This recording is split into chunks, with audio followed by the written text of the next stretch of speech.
Lecture number 5 basic chemistry में हम आ पहुंचे हैं और आज हम बनेंगे बेसिक केमिस्ट्री में मॉलिक्यूलर वेट के बारे में। आज हम जानेंगे कि अणुभार क्या है और बहुत ही चार्मिंग टॉपिक है ये।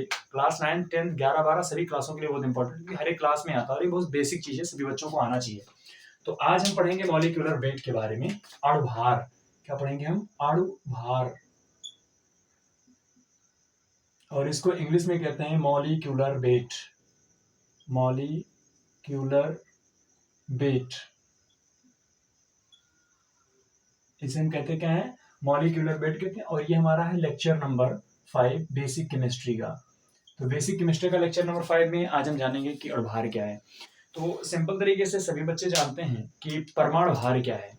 सोडियम का परमाणु भार 23 और क्लोरीन का परमाणु भार 35.5। ये इस तरह से हम सभी के परमाणु भार जानते हैं। यदि आप परमाणु भार जानते हैं तो हम सिंपल तरीके से अणुभार जान सकते हैं। अणुभार कैसे जानेंगे? कि जिस प्रकार से किसी परमाणु का भार परमाणु भार कहलाता है, सेम उसी तरीके से हम कह सकते हैं किसी भी परमाणु के किसी भी अणु के भार को हम अणुभार कहते हैं। तो अणुभार निकालने के लिए वैसे कोई फार्मूला नहीं, लेकिन एक फार्मूला मैं आपके लिए लिखे दे रहा हूं कि अणुभार यदि आपको निकालना है तो अणुभार कहते किसे हैं, थोड़ा जान लेते हैं। मॉलिक्यूलर वेट किसे कहते हैं? कि जिस प्रकार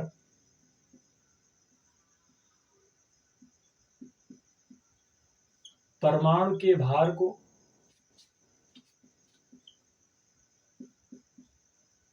परमाणु भार कहते हैं, परमाणु भार कहते हैं, उसी प्रकार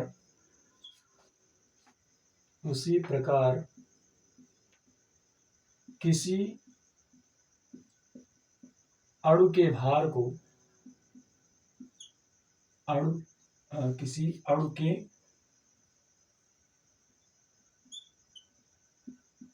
के भार को अणुभार मॉलिक्यूलर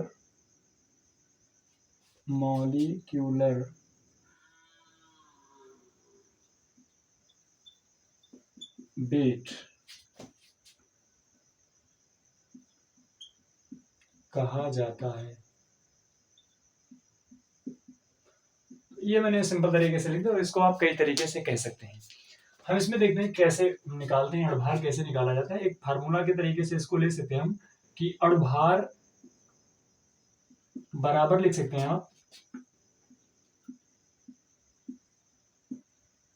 परमाणु 1 का भार गुणे परमाणु 1 की संख्या और प्लस परमाणु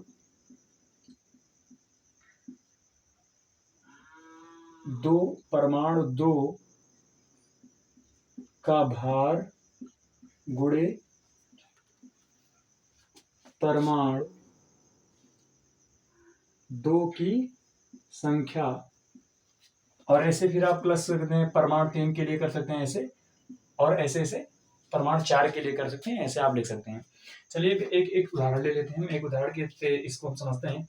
उदाहरण आपका क्या है, मान लेते हैं एक इजी है उदाहरण लेते हैं। एग्जाम्पल मान लेते हैं, हमको सिंपल तरीके से लेना है CH4। किसका ले रहे हैं? CH4।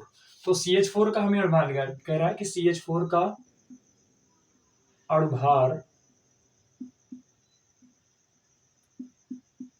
ज्ञात कीजिए। CH4 का अणुभार ज्ञात कीजिए। तो कैसे ज्ञात करेंगे? हम जानते हैं कि कार्बन का जो परमाणु भार क्रमांक होता है वो 6 होता है और परमाणु भार 12 होता है। हाइड्रोजन का कितना होता है? 1 1 1 होता है। इसमें हम देखेंगे कैसे करेंगे। तो एक कार्बन का CH4 का आपको निकालना है, तो हम जानते हैं एक कार्बन का जो परमाणु भार होता है, कह रहा है परमाणु 1 का भार, यानी पहले वाले परमाणु का परमाणु भार तो कितना है? 12 है। और गुणे परमाणु 1 की संख्या, कितनी परमाणु है इसमें? कार्बन 1 है, तो गुणे 1 और प्लस हाइड्रोजन इसमें कितना है? 4 हाइड्रोजन है। तो दूसरे में देखें परमाणु 2 का भार, परमाणु दूसरा इसमें कौन परमाणु है? हाइड्रोजन है। और हाइड्रोजन का जो परमाणु भार है वो कितना है? 1 है। तो 1 और कह रहे हैं कि फिर परमाणु की दूसरे परमाणु की संख्या, तो दूसरे परमाणु की संख्या कितनी है, 4 है इसमें, तो गुणे 4। इसमें क्या करेंगे, 12 एकन्नम 12 और प्लस 4 एकन्नम 4 बराबर कितना हो गया, 16। ऐसे ही हम निकाल सकते हैं H2O के लिए। दूसरा इसमें सवाल ले लेते हैं हम H2O के लिए। किसके लिए, H2O का अणुभार, H2O का अणुभार ज्ञात कीजिए। तो इसको कैसे निकालेंगे, हम देखते हैं कि इसमें कितने हैं, 2 हाइड्रोजन है और 1 ऑक्सीजन है। ऑक्सीजन कितना है, 1, हाइड्रोजन कितना है, 2। अब एक हाइड्रोजन का होता है 1H1 और एक ऑक्सीजन का होता है 8 ऑक्सीजन 16 होता है। तो यहाँ पर H2O का जब तुमको निकालना होगा तो क्या करोगे, हाइड्रोजन का परमाणु भार कितना होगा, 1 होगा। कितना होगा, 1 होगा। और गुणे इसमें H2O में कितने हाइड्रोजन है, 2 हाइड्रोजन है। कितने हाइड्रोजन है, 2 हाइड्रोजन, तो गुणे 2 और प्लस, तो ये परमाणु 1 का भार गुणे परमाणु 1 की संख्या की, कितनी संख्या है परमाणु की, प्लस परमाणु 2 का भार, तो परमाणु प्लस नहीं लेगा, परमाणु 2, दूसरा परमाणु कौन है, ऑक्सीजन, और ऑक्सीजन परमाणु 2 का भार कितना है, 16 है। कितना है, 16 है। 16 और गुणे कितनी संख्या है, 1 संख्या है, तो परमाणु दूसरे की संख्या कितनी हो जाएगी, गुणे 1। अब यहाँ पर देखेंगे 2 एकन्नम 2 और प्लस 16 एकन्नम 16, ये कितना हो जाएगा आपका 18, यानी H2O का भार कितना आ गया, 18 आ गया है। इस प्रकार से आप इसको क्या करेंगे, नोट कर लीजिए।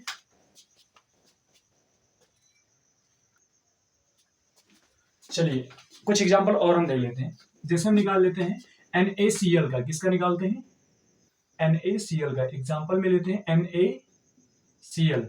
तो Na का कितना होता है, हम जानते हैं Na का जो होता है वो 11 Na23 होता है, और क्लोरीन का कितना होता है, क्लोरीन का होता है 17 क्लोरीन 35.5 यानी 35.5 होता है। तो बस देख लेंगे उसी फार्मूला पे, परमाणु Na का परमाणु भार कितना है, 23 है, तो लिख दो इसमें NaCl का परमाणु भार कितने लोगे, 23, और गुणे इसमें NaCl में कितने सोडियम के परमाणु है, 1, तो गुणे 1, और प्लस Cl कितना है इसमें, क्लोरीन का परमाणु भार कितना है, क्लोरीन का परमाणु भार 35.5 है, और कितने परमाणु है, 1, क्लोरीन का भी 1 परमाणु है। तो क्या करोगे, 23 एकन्नम 23 और प्लस 35.5, ये कितना हो जाएगा हमारा, ऐड करेंगे तो ये हो जाएगा 58.5। हम यहाँ पर ले लेते हैं C6H12O6, कितने कार्बन है इसमें, एक कार्बन का कितना होगा, 6, एक कार्बन का परमाणु भार 12, कितने कार्बन है, 6, और प्लस हाइड्रोजन का परमाणु भार, एक हाइड्रोजन का 1 होता है, और कितने हाइड्रोजन परमाणु है, 12, तो इंटू 12, और प्लस एक ऑक्सीजन का कितना होता है, 16, और कितने ऑक्सीजन है, 6। इसको आप कैलकुलेट करेंगे कितना हो जाएगा, 12 6 दूनी 12 और 6 करना 6 और 1 7,